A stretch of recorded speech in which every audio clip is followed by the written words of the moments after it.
Assalamualaikum dan salam sejahtera. Terima kasih kerana masih lagi menonton channel baMad TV.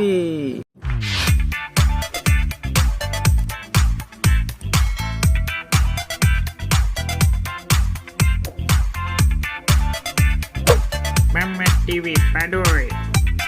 Kepada korang yang baru sampai dekat channel aku ni, aku nak ucapkan selamat datang. Dan kepada korang yang dah lama dekat channel aku ni, aku nak ucapkan ribuan terima kasih. Korang memang awesome. Okey, apa projek kita hari ni? Hari ni baMad akan bawa korang, kita akan pergi Mesin Rumput. Jadi kepada korang yang tak tahu cara-cara nak mesin rumput macam mana kan, okey, jom ikut baMad, kita akan mesin rumput hari ni. Let's go. Nanti dulu geng. Alang-alang dah mesin rumput ni, apa kata baMad share dengan korang tips-tips sikit. Apa yang baMad tahu berkaitan dengan mesin rumput ni. Okey, jom.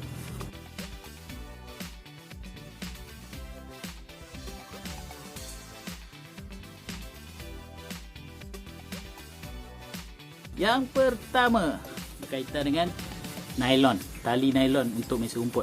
Ada juga yang guna jenis blade besi tu kan. Okey, yang tu untuk belukar-belukar yang tebal, semak samun, boleh lah. Tapi kalau untuk rumput-rumput nipis, biasanya kita akan gunakan tali nylon ni pula lah.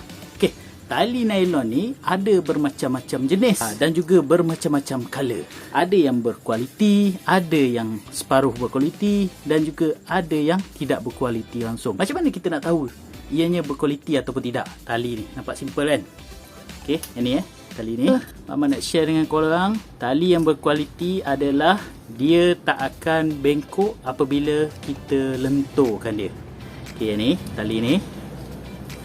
Okey, so that bila kita mesin, dia tak akan melentur ke sana ke sini apa semualah. Okey, dia akan stay lurus macam ni walau macam mana keadaan kita mesin pun. Tali nylon yang berkualiti, dia akan straight walau macam mana kita buat pun.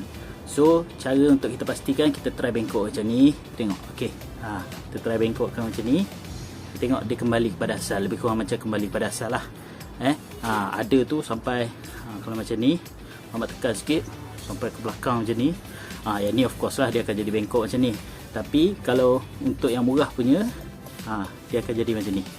So, susah lah masa kita nak mesin rumput tu. Okey, yang kedua. Yang kedua berkaitan dengan panjang tali nylon yang sesuai untuk kita gunakan. Ada suka gunakan yang betul-betul pendek. Pendek macam ni kan. Okey, lebih kurang sejengkal. Bagi baMad suka yang sedang-sedang, lebih kurang dalam sejengkal setengah untuk panjang ni, satu panjang ni. Sebabnya apa? Bila lebih panjang ni, dia punya luas pembukaan tu lebih besar. Lepas tu daya libasan dia tu lebih kuat lah. Okey, so sebab tu baMad guna lebih kurang ukuran dia sejengkal setengah. Yang ketiga, okey, korang nampak ni mata ni kan, blade ni, blade pemutar dia ni, dia ada banyak lubang tau. Okey, yang ni yang dah putus ni, cabut dulu. Okey, yang ketiga, yang ni blade pemutar dia ni memang khas untuk tali nylon. Kalau tengok dekat sini, dia ada 1, 2, 3, 4 lubang. Tapi tak semestinya kita kena gunakan kesemua lubang ni masa kita nak masukkan tali nylon tu. Okey, ada sesetengah orang dia suka guna ke-4 terus. Kalau macam baMad tak berapa suka sebab dia punya daya kilasan dia tu akan jadi lemah sebab dia berat. Ada juga suka guna satu saja. Okey, satu macam ni. Masukkan.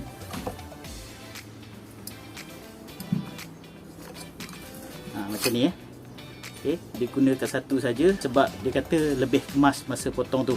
Tapi bagi baMad, dia punya daya kilasan tu pun jadi macam tak stabil juga, macam tak makan sangat lah rumput tu.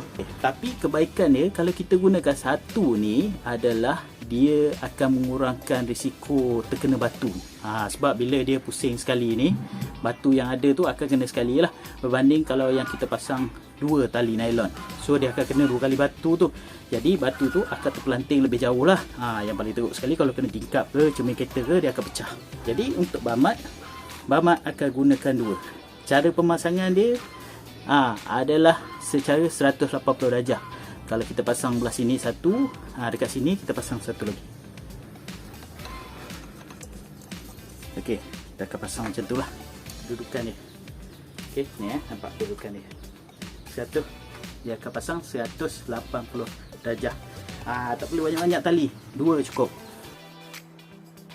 Kalau korang nak gunakan tali nylon ni, korang kena hati-hati dari segi penggunaan dia lah. Maksudnya dia ni kalah, tali nylon ni akan kalah pada permukaan batu-batu, simen dan juga konkrit.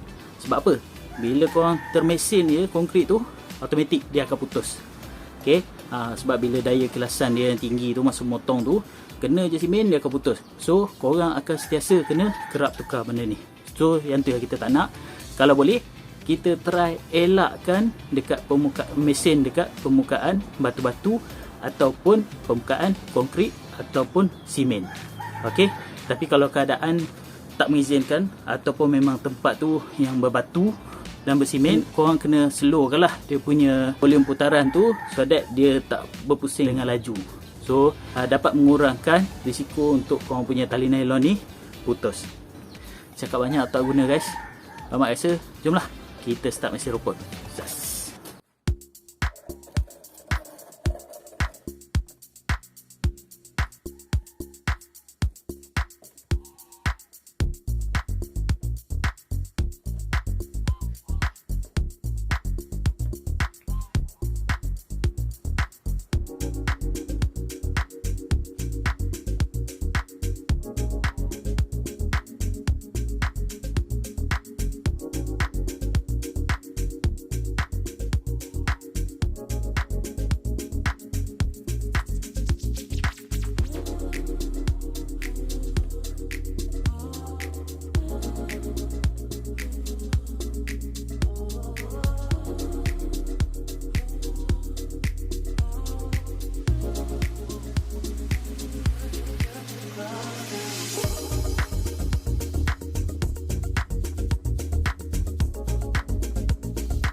Okay guys. So tali, dia punya tali plastik tu dah habis. Jadi kena stop dulu. Kita ikat dulu lagi 10 pasang. Lepas tu kita pun potong balik.